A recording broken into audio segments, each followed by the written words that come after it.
She was invited to her billionaire ex-husband's wedding by his cruel mother. Everyone froze when she arrived in a $500 million private jet with secret triplets. "You gold-digging snake!" Eleanor Carter's voice echoed through the mansion's grand hall. "You think you deserve to be part of this family? You're nothing but a charity case my son picked up." Ava Mitchell stood her ground, trembling but dignified. "I've never wanted your money, Eleanor. I love Nicholas for who he is, not his last name." "Love?" Eleanor sneered, stepping closer. "Girls like you don't know the meaning of the word." "Please stop," Ava whispered, tears threatening to fall. "This has gone on long enough." The sound of Eleanor's palm striking Ava's cheek cracked through the air like a gunshot. Before Ava could even register the sting, Eleanor crumpled to the floor with a theatrical wail. "She hit me!" Eleanor screamed as household staff rushed in. "Nicholas! Your wife attacked me!" Nicholas Carter burst through the doors, his eyes darting between his sobbing mother on the floor and his stunned wife standing above her. "I can't believe you would lay a hand on her," he said, his voice ice-cold as he knelt beside his mother. "Nicholas, I didn't. She hit me first, I swear," Ava pleaded, reaching for him. "Have you ever had your entire world shattered by someone who was supposed to love you unconditionally? Someone who chose to believe the worst about you without even asking for your side of the story? If you've ever been betrayed by the person you trusted most, give this video a like, because the revenge that follows will make your heart soar. Hi, my beautiful sisters. Before we get into today's story, I want to remind you of something important. Sometimes the people we love the most will believe lies about us. They'll turn away not because we did wrong, but because they couldn't see our truth. But listen to me, your value doesn't vanish because someone failed to recognize it. No matter how the world tries to break you, keep your head high, keep your peace. And when it's time, your strength will speak louder than any rumor, and your growth will silence every lie. So if you're listening right now, I want you to type this in the comments. My peace is my power. Because real victory isn't in revenge. It's in becoming everything they said you couldn't be. I'm Mr. Harrison, and today I'm sharing the remarkable story of a woman who lost everything, only to rise from the ashes stronger than anyone could have imagined. Before Ava Mitchell became the formidable CEO of a multi-billion-dollar tech empire, she was simply a brilliant young woman with dreams bigger than her circumstances. Growing up in a modest neighborhood in Chicago, Ava had always been exceptional, graduating top of her class, earning scholarships that her family could never have afforded, and eventually landing a coveted position at Carter Enterprises, one of the country's largest conglomerates. "Your resume is impressive, Ms. Mitchell," Nicholas Carter had said during her interview, his gray eyes studying her with unexpected warmth.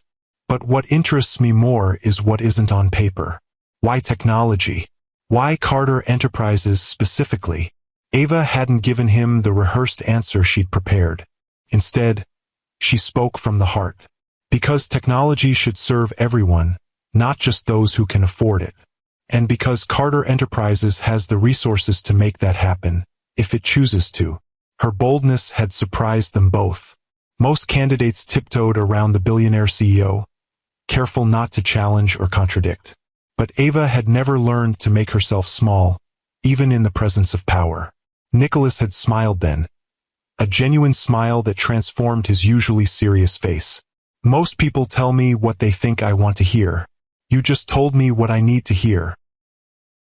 That was the beginning. Ava quickly proved herself invaluable, her innovative ideas and ethical approach to business catching Nicholas's attention time and again. Their professional relationship evolved into friendship, and then, despite the whispers and raised eyebrows throughout the company, into something deeper. "They're saying I only promoted you because we're dating," Nicholas told her one evening as they walked through Central Park, away from the prying eyes of colleagues and business associates. Ava had stopped walking, turning to face him directly. "And what do you say to that?" "I say they're half right," he'd replied, taking her hand. "I promoted you because you're brilliant. I'm dating you because you're the first person who's ever seen me as just Nicholas, not as the Carter heir or the CEO." Their love story should have been simple. Two people who respected and challenged each other, who shared values and vision despite their different backgrounds. But there was one obstacle neither of them had fully prepared for: Eleanor Carter. From the moment Nicholas introduced Ava to his mother, Eleanor had made her disapproval crystal clear. Not through outright rejection, Eleanor was too sophisticated for that, but through 1,000 tiny cuts disguised as concern. "Darling, are you sure Ava will be comfortable at the charity gala? These events can be so intimidating for people who aren't used to our world. Nicholas, I've set you up with Victoria Astor for the museum benefit. Ava won't mind, will she? It's just business, after all. I'm just worried she's moving rather quickly into your life. A woman in her position, well, one has to consider all possibilities." Nicholas had defended Ava initially, brushing off his mother's concerns with good-natured rebuttals. "Mother, Ava graduated from Harvard. I think she can handle a charity gala." Or, "Mother, Ava isn't in a position. She's the most talented executive in my company." But Eleanor was patient and persistent. Like water wearing away at stone, she worked to erode Nicholas's confidence in his relationship, planting seeds of doubt that would later bloom into suspicion. Despite Eleanor's interference, Nicholas proposed to Ava after a year of dating, presenting her with a ring that had belonged to his grandmother. A woman who, he told Ava, valued character over status, just like you do. The wedding was intimate by Carter standards, only 300 guests instead of the 1,000 Eleanor had pushed for. Ava wore a gown that balanced elegance with simplicity, her natural beauty needing no extravagant embellishment. And when Nicholas recited his vows, promising to stand by her in joy and sorrow, in plenty and want, in success and failure, Ava had believed him with her whole heart. For a while they were happy. Ava continued to rise through the ranks at Carter Enterprises, her division's profits doubling under her leadership. Nicholas began implementing her vision for more accessible technology, launching initiatives that brought cutting-edge innovations to underserved communities. Together, they were not just successful but meaningful, a power couple using their influence for positive change. But Eleanor never stopped her campaign. When Nicholas was away on business, she would invite Ava to lunch, ostensibly to bond, but really to remind her of all the ways she didn't belong. She questioned Ava's decisions, undermined her authority with the household staff, and constantly referenced Nicholas's ex-girlfriends, all from suitable families. "You know, Nicholas and Sophia Westfield dated for nearly 2 years, Eleanor would say casually. "Her father sits on 3 international boards. Such a lovely family. They still ask about him." Ava tried to build bridges, to find common ground with the woman who had raised the man she loved. "I know you want what's best for Nicholas," she told Eleanor during one particularly tense dinner. "So do I. Can't that be enough?" Eleanor had smiled thinly. "What's best for my son is his birthright. To lead this family and this company with someone who understands our legacy. I'm not convinced that's you, my dear." The final confrontation came 18 months into their marriage. Ava had discovered she was pregnant but hadn't yet told Nicholas, wanting to surprise him when he returned from a business trip to Tokyo. She'd gone to the Carter mansion to share the news with the household staff who had become like family to her, unaware that Eleanor was hosting a luncheon for her society friends. Ava overheard Eleanor in the drawing room, her voice carrying clearly through the partially open door. "Of course I'm worried about Nicholas's judgment lately. The company initiatives for those inner-city schools are bleeding money, and that's entirely Ava's influence. She's changing him, and not for the better." "You never approved of her, did you, Eleanor?" one of the women asked. "How could I? She's clever, I'll grant her that. Worked her way into his heart and his company. But mark my words, she's after the Carter fortune. Women like her always are." Ava had pushed open the door then, unable to listen to another word. "Women like me, Eleanor? Educated women? Hardworking women? Or just women you've decided aren't good enough because they weren't born into wealth?" The confrontation escalated quickly, Eleanor's carefully maintained facade crumbling as Ava refused to back down. And then came the slap, the fall, the accusation, and Nicholas's devastating choice to believe his mother over his wife. Within a week, divorce papers were delivered to the hotel where Ava had been staying. Nicholas hadn't called, hadn't texted, hadn't given her any opportunity to explain. The papers cited irreconcilable differences and offered a settlement that, while generous by normal standards, felt like a pittance compared to what Ava had lost: her marriage, her job, her faith in love itself. It was only after signing the papers that Ava confirmed what she had suspected. She was pregnant, not with one child, but 3 triplets. 3 innocent lives who would bear the Carter genes, but if Ava had anything to say about it, none of the Carter cruelty. "I won't fight you for money," she had written in her final communication to Nicholas. "Keep it all. The only thing I ask is that you never contact me again. If you've ever had to start over from absolute zero, with your heart shattered and your trust broken, hit that like button. And if you believe that the best revenge is living well, subscribe to Timeless Love Tales with Mr. Harrison. Because what Ava Mitchell did next will show you exactly what true strength looks like." The doctor's words still echoed in Ava's mind as she sat alone in her small apartment, staring at the ultrasound images spread across her coffee table. "Congratulations, Ms. Mitchell. You're carrying triplets. Triplets. 3 heartbeats. 3 futures to protect. 3 reasons to rebuild everything she had lost." The first months were the hardest. Morning sickness that lasted all day, the physical strain of carrying 3 growing babies, and the emotional weight of doing it all alone. Ava had withdrawn her modest savings and rented a simple 2-bedroom apartment far from the luxury she had known as Nicholas's wife. She applied for jobs under her maiden name, hoping to avoid the whispers that would inevitably follow the ex-Mrs. Carter. "We're looking for someone with more recent experience," one interviewer told her, not meeting her eyes. "Your qualifications are impressive, but we're concerned about your ability to commit long-term," said another, glancing pointedly at her growing belly. By her 6th month of pregnancy, Ava had been rejected from 12 positions she was overqualified for. Her savings were dwindling, and the reality of supporting 3 newborns loomed like an approaching storm. But if there was one thing Eleanor Carter had taught her, it was that when backed into a corner, you either break or you fight. Ava chose to fight. Late one night, unable to sleep as the triplets kicked restlessly inside her, Ava began sketching an idea that had been forming in her mind.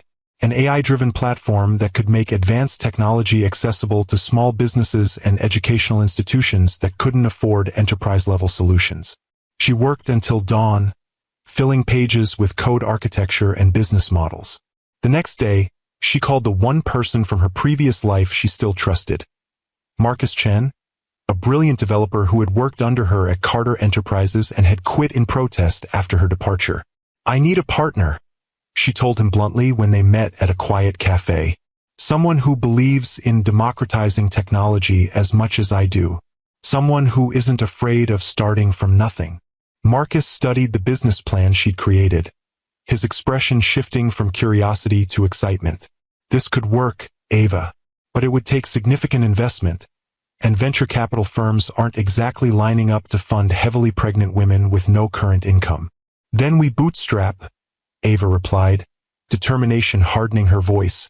"I have enough to keep us afloat for 3 months. By then, we need a working prototype to attract angel investors." Marcus hesitated, then nodded. "I'm in. But what are we calling this venture?" Ava looked out the cafe window at the horizon stretching beyond the city skyline. Horizon Technologies. Because no matter how dark the night, the dawn always comes. They worked from Ava's apartment, converting the 2nd bedroom into a makeshift office. Marcus handled the technical development while Ava, despite her advancing pregnancy, focused on the business strategy and initial client outreach. They worked 18-hour days, fueled by determination and instant noodles. 2 weeks before her due date, Ava secured their first client, a community college desperate for affordable technology solutions. The contract wasn't large, but it was proof of concept. Proof that her vision had value. The triplets arrived on a stormy April morning, 2 boys and a girl, each perfect and strong despite being born slightly premature. Ava named them Noah, Ethan, and Grace.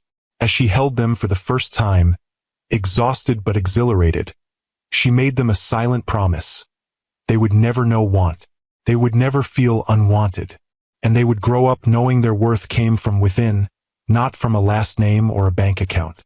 They have his eyes, the nurse commented innocently, unaware of the story behind the 3 newborns with distinctive gray eyes. They have their own eyes, Ava corrected gently, and they'll see the world their own way. Motherhood and entrepreneurship proved a brutal combination. Ava worked with the triplets sleeping beside her, took investor calls while nursing, and presented pitches with burp cloths hidden just out of video frame.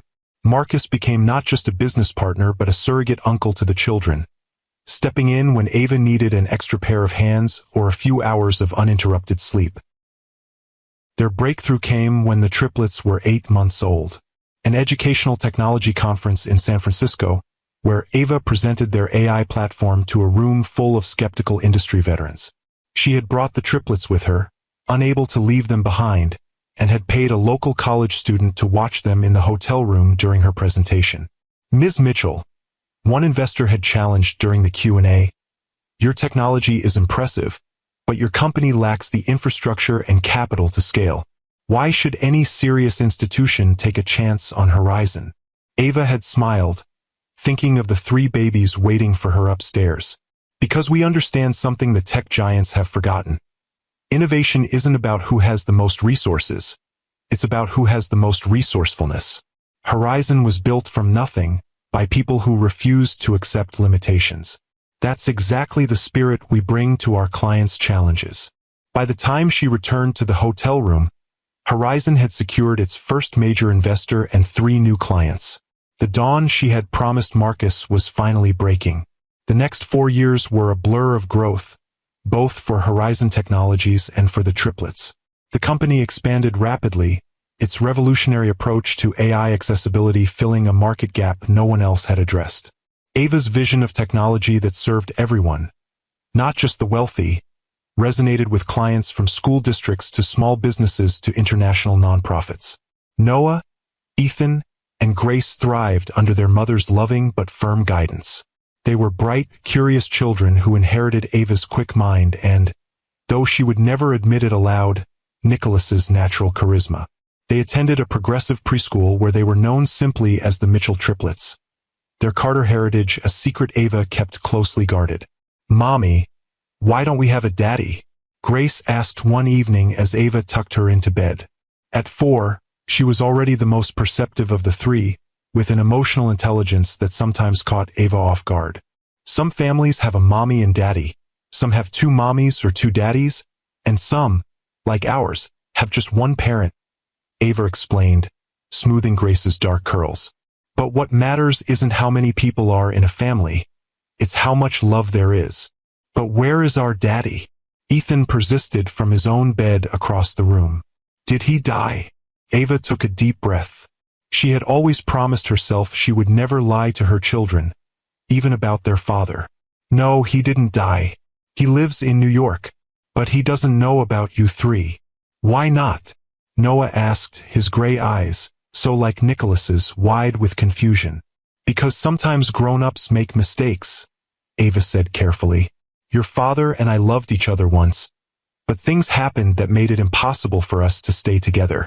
And by the time I knew you 3 were coming, we had already said goodbye. Couldn't you call him and tell him now?" Grace suggested with a child's simple logic. Ava kissed her daughter's forehead. "It's complicated, sweetheart. But know this, you 3 are the best things that ever happened to me. And someday, when you're older, I'll tell you the whole story." That someday came sooner than Ava had expected, arriving in the form of a cream-colored envelope with the Carter family crest embossed in gold. The invitation sat on Ava's desk at Horizon's headquarters, an elegant intrusion from a past she had worked so hard to leave behind. Nicholas Carter was getting married again, to Vanessa Sinclair, daughter of a banking dynasty and, according to the society pages Ava had studiously avoided, the perfect complement to the Carter legacy. What made the invitation truly cruel was the handwritten note that accompanied it, penned in Eleanor Carter's distinctive script. "You should see what real class looks like. For years of building a new life, of raising her children, of creating a company valued at over $3 billion, and Eleanor still saw her as the charity case who had temporarily ensnared her son. You're not actually considering going, are you?" Marcus asked when he found Ava staring at the invitation, her expression unreadable. I don't know, Ava admitted. Part of me wants to tear this up and forget it ever arrived. But another part wants to show up in a blaze of glory and watch their jaws hit the floor? Marcus finished with a knowing smile. Can't say I'd blame you. Ava shook her head. It's not about revenge. It's about... She paused, searching for the right words. Closure, maybe. Or perhaps it's about finally standing in front of them not as the woman they discarded, but as the woman who rebuilt herself into something stronger. That evening, as the triplets played in the living room of the penthouse apartment that now served as their home, Ava stood on the balcony, watching the city lights flicker to life. The invitation lay on the table beside her, Eleanor's mocking words facing up toward the darkening sky. If you've ever been underestimated, if you've ever been told you weren't enough, hit that like button right now. And if you want to see what happens when someone tries to humiliate a woman who has nothing left to lose and everything to prove, subscribe to Timeless Love Tales with Mr. Harrison. Because what happens next at this wedding will leave you breathless. The Carter-Sinclair wedding was destined to be the social event of the season. The New York Times style section had already dubbed it the merger of old money and new technology, a union that would solidify the Carter dynasty for generations to come. The venue, a sprawling Westchester estate with manicured gardens and a private airstrip for the most elite guests, had been secured a year in advance. The guest list read like a who's who of finance, technology, and old money aristocracy. Eleanor Carter had overseen every detail personally, from the hand-calligraphed invitations to the rare orchids imported from Thailand for the centerpieces. This wedding would be her crowning achievement, proof that she had successfully steered her son back to the proper path after his unfortunate detour with Ava Mitchell. Are you sure about this? Marcus asked as he helped Ava prepare for the event. They stood in her office at Horizon headquarters, where a team of stylists had been discreetly brought in. You don't owe them anything, least of all your presence. Ava studied her reflection in the full-length mirror. The gown she had chosen was a masterpiece of understated elegance, a deep midnight blue that complemented her warm brown skin, with clean lines that spoke of confidence rather than flash. No Carter diamonds adorned her neck or wrists. Instead, she wore a single piece of jewelry, a pendant containing 3 tiny birthstones representing her children.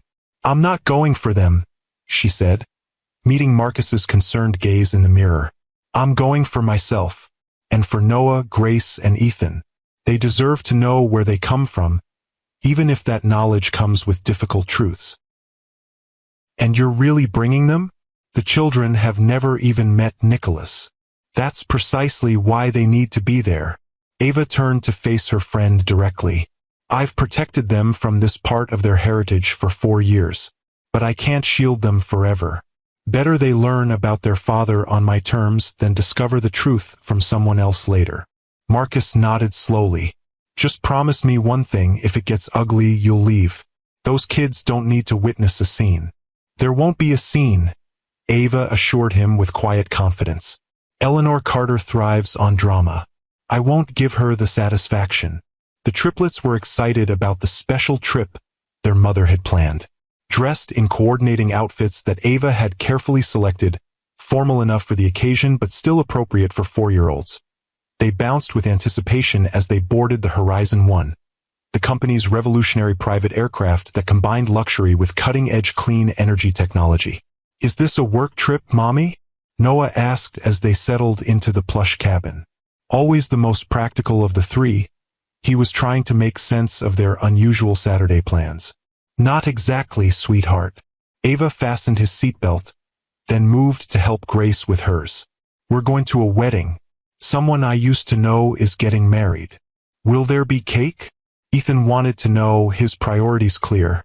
Ava smiled despite her nerves. I imagine there will be quite an impressive cake. Are they your friend? Grace asked, her perceptive eyes studying her mother's face. Even at 4, she had an uncanny ability to read emotions. Ava hesitated, then answered truthfully. They were once. A long time ago. As the jet soared toward New York, Ava prepared the children as best she could without overwhelming them. She explained that they would meet many new people, including someone very important. The man at the wedding, his name is Nicholas Carter. He's your father, she told them gently, watching their expressions carefully. He doesn't know about you yet, and he might be very surprised to meet you. Why doesn't he know about us? Noah asked, his brow furrowed in confusion. Because sometimes grown-up relationships are complicated, Ava explained. Your father and I parted ways before I knew you three were coming. Today will be the first time he sees you. Will he be happy to meet us? Ethan wondered, a hint of vulnerability in his voice. Ava gathered all three close, her heart aching with love for these innocent children about to face a situation no 4-year-old should have to navigate. I believe he will be very surprised, but also very amazed by what wonderful children you are. Just remember, no matter what happens today, you three are the most important people in my life, and nothing will ever change that. The distinctive sound of the Horizon 1's engines announced their arrival at the Westchester estate. The jet, recognizable to anyone who followed business news, caused an immediate stir among the wedding guests already gathered in the gardens below. Heads turned, conversations paused, and phones were raised to capture the unexpected arrival. Inside the main tent, where the ceremony was minutes from beginning, Eleanor Carter was in her element. Dressed in an exclusive designer ensemble that had cost more than most people's annual salary, she moved among the guests like royalty, accepting compliments on the exquisite arrangements and her son's excellent choice of bride. Vanessa is everything we could have hoped for, she told a cluster of society matrons, her voice carrying just enough to ensure nearby journalists could include the quote in their coverage.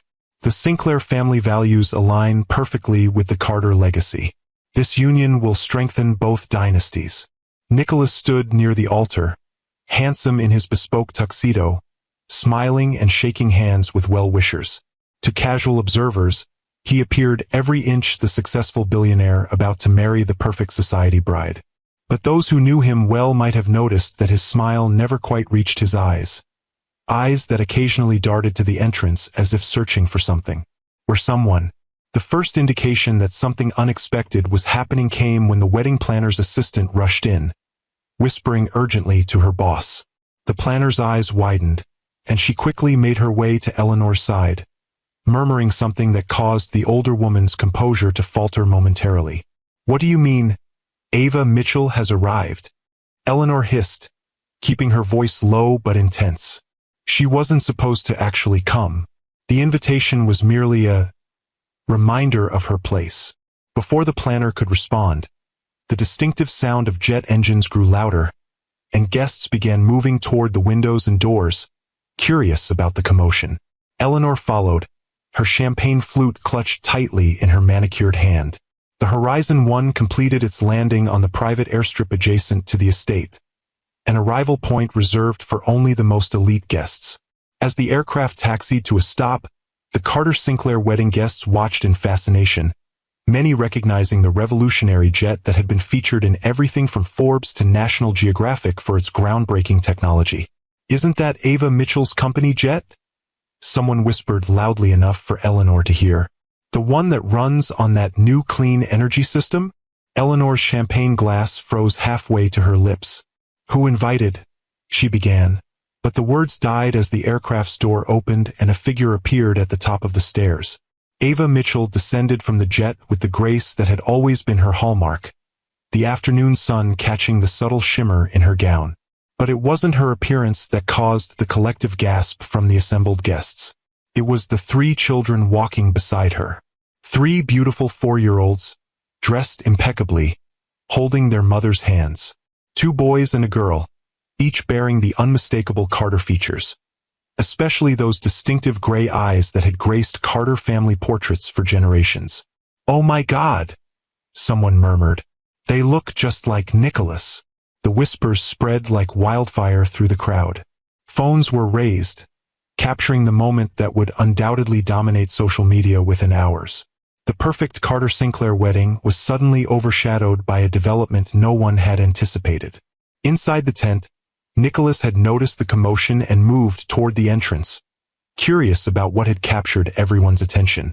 When he stepped outside and saw Ava walking toward the venue with 3 small children, the color drained from his face. Recognition, confusion, and shock passed across his features in rapid succession. Eleanor moved quickly, intercepting Ava before she could reach the main gathering. "How dare you?" she hissed, voice low but venomous. "This is a private ceremony."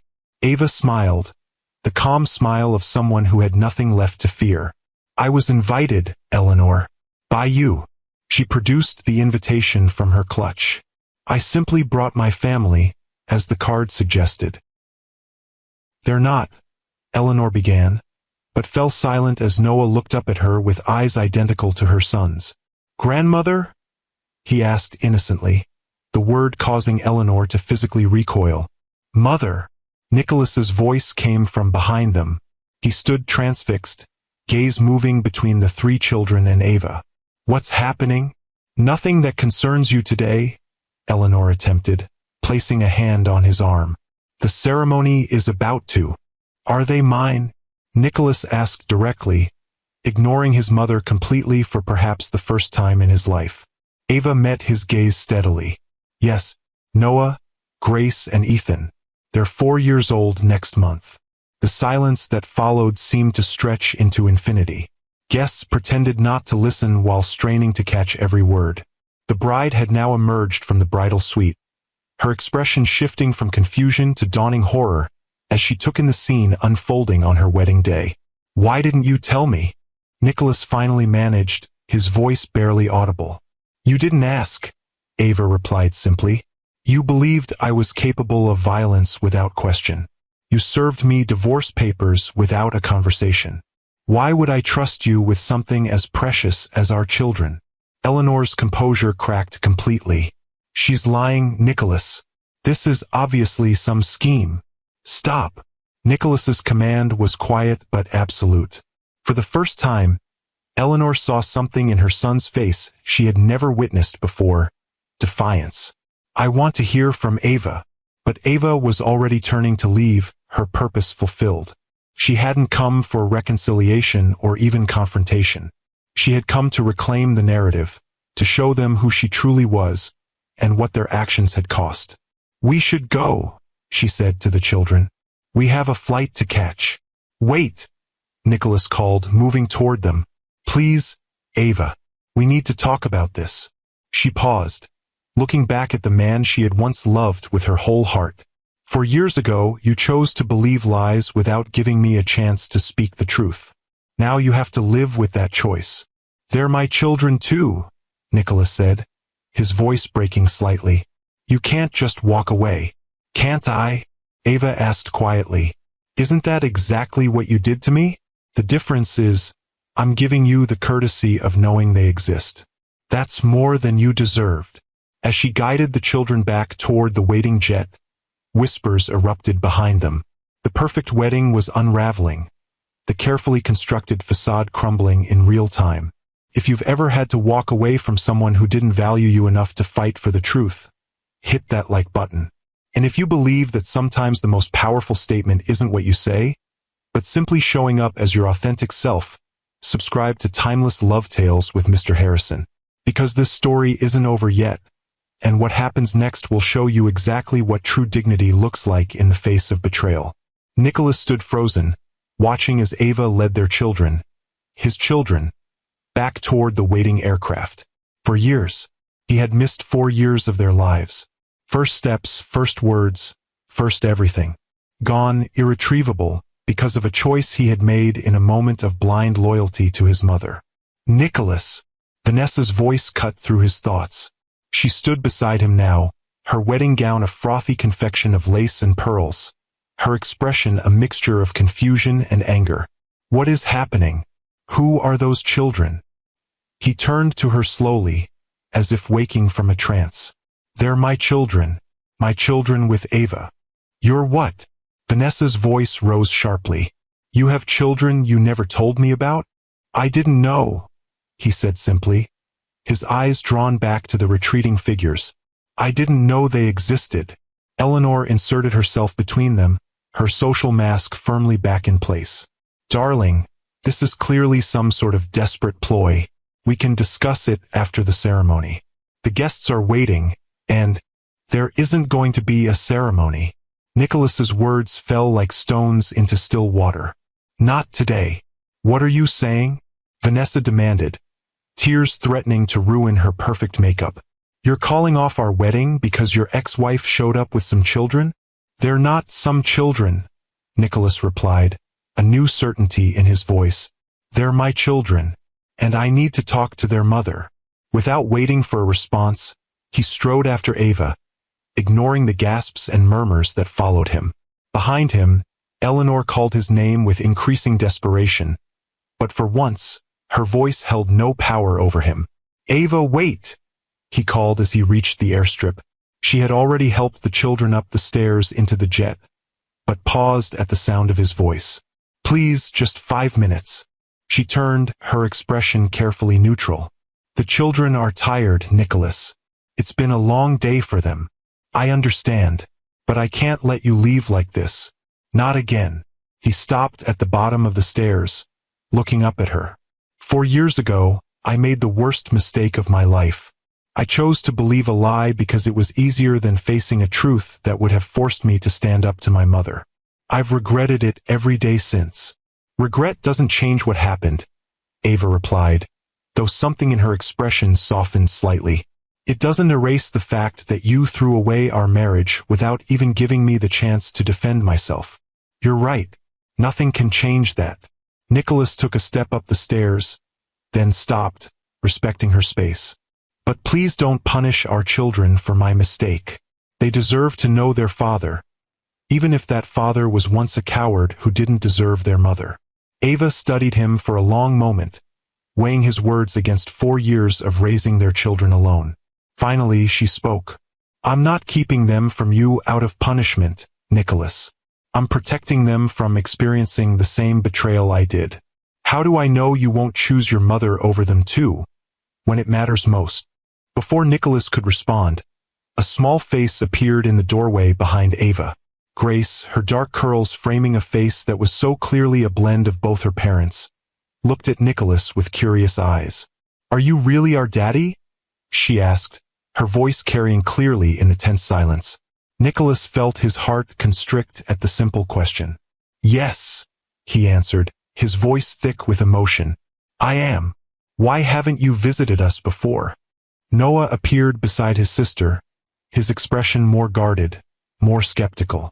At 4 years old, he already showed signs of the protective instinct that would shape his character. Because I didn't know about you, Nicholas answered honestly. And that's my greatest regret. Did you stop loving Mommy? Ethan asked, joining his siblings, his innocent question cutting straight to the heart of the matter. Nicholas looked past the children to Ava, whose composure had finally cracked slightly at her son's question.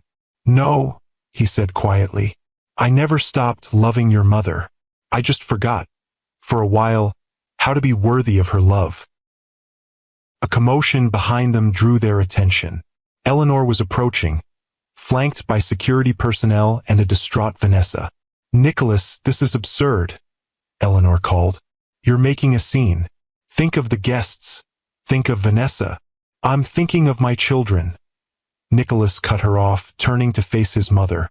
For the first time in my life, Mother, I'm thinking clearly about what truly matters. Eleanor's face hardened. These children appear out of nowhere on your wedding day, and you're ready to throw away everything for them? How do you even know they're yours? Look at them, Mother.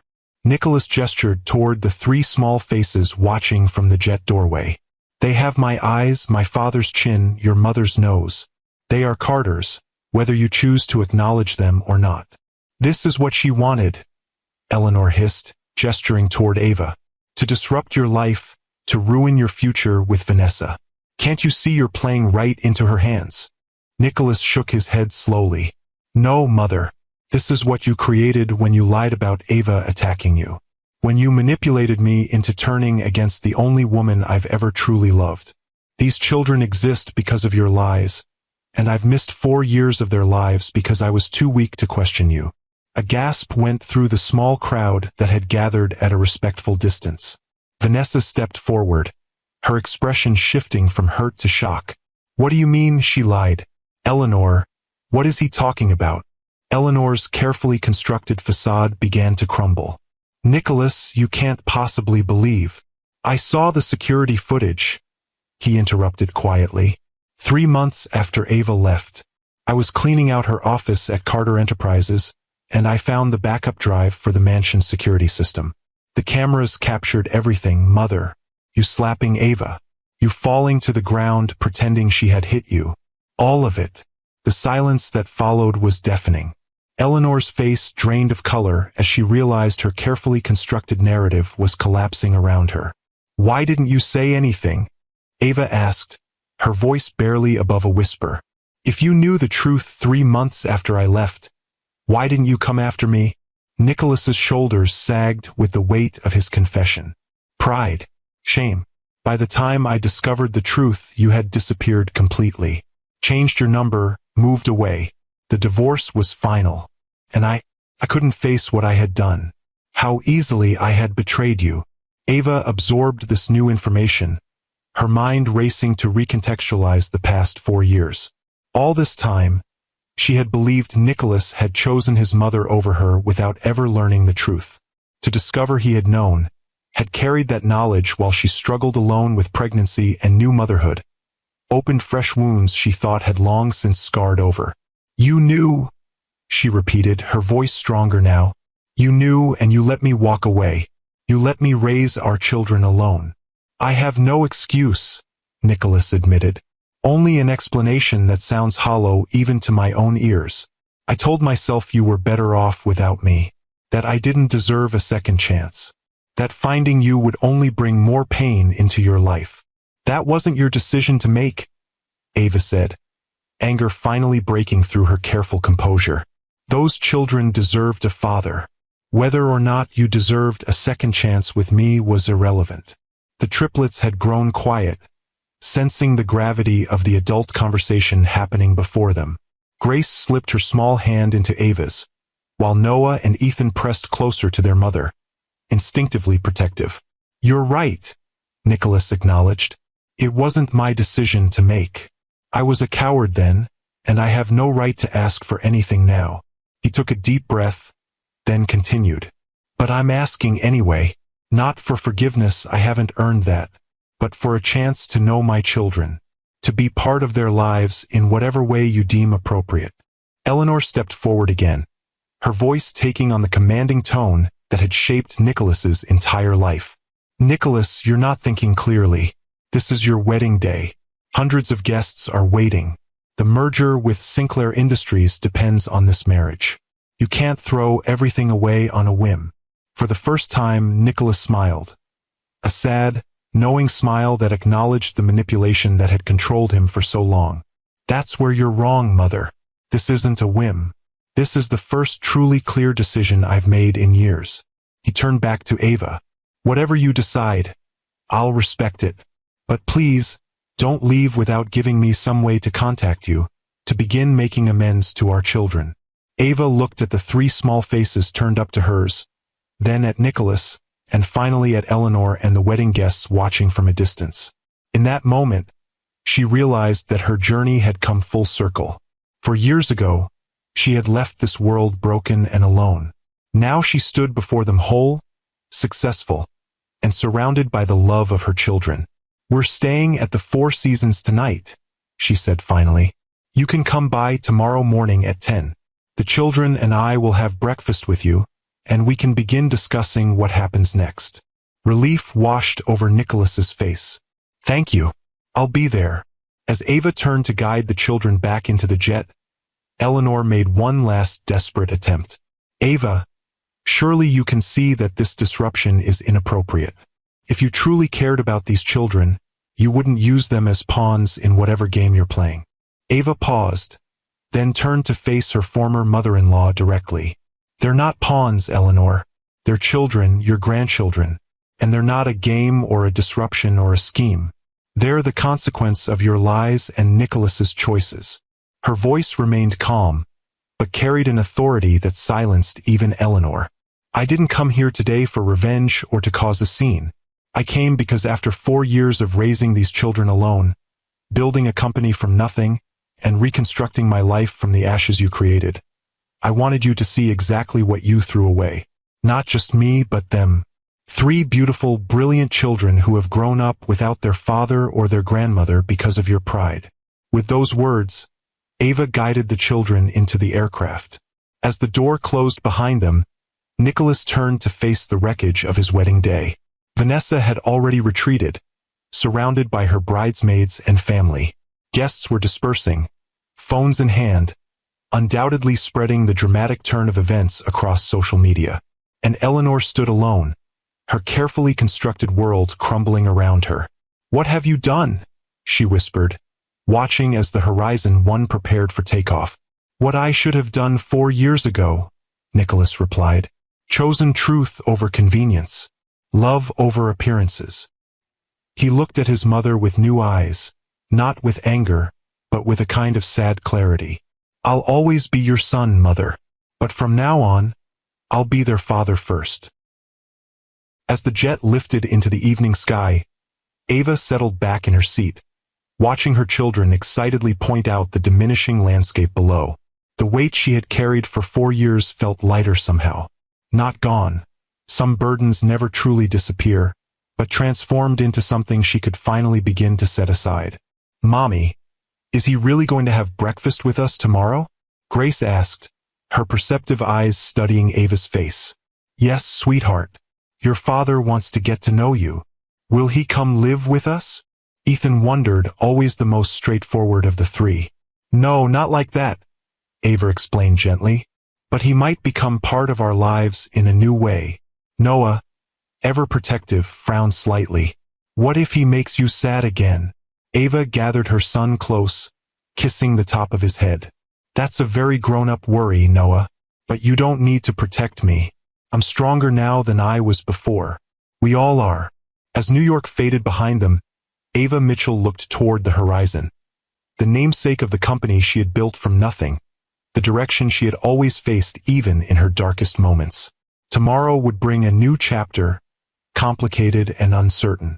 But for the first time in 4 years, she allowed herself to consider that the future might include healing for wounds she had long since accepted as permanent. Not for Eleanor's sake. Some bridges were truly burned beyond repair. Not even for Nicholas, whose journey toward redemption had only just begun. But for Noah, Grace, and Ethan, who deserved to know all parts of their heritage, both the strength they inherited from their mother and the legacy that came with the Carter name. And perhaps, in the smallest corner of her heart, for herself as well. Because true victory wasn't found in revenge or in walking away. It was found in moving forward with grace, in showing her children that even the deepest wounds could heal, and in the quiet dignity of offering second chances when they were truly earned. If the story touched your heart, please hit that like button and subscribe to Timeless Love Tales with Mr. Harrison. I'd love to hear your thoughts in the comments below. Have you ever had to find the strength to offer someone a second chance? Or have you had to rebuild your life after betrayal? Remember that sometimes the greatest power isn't in walking away, but in setting the terms for how someone can walk back into your life. Until next time, this is Mr. Harrison, reminding you that true class isn't about wealth or status. It's about facing life's challenges with dignity, strength, and an open heart.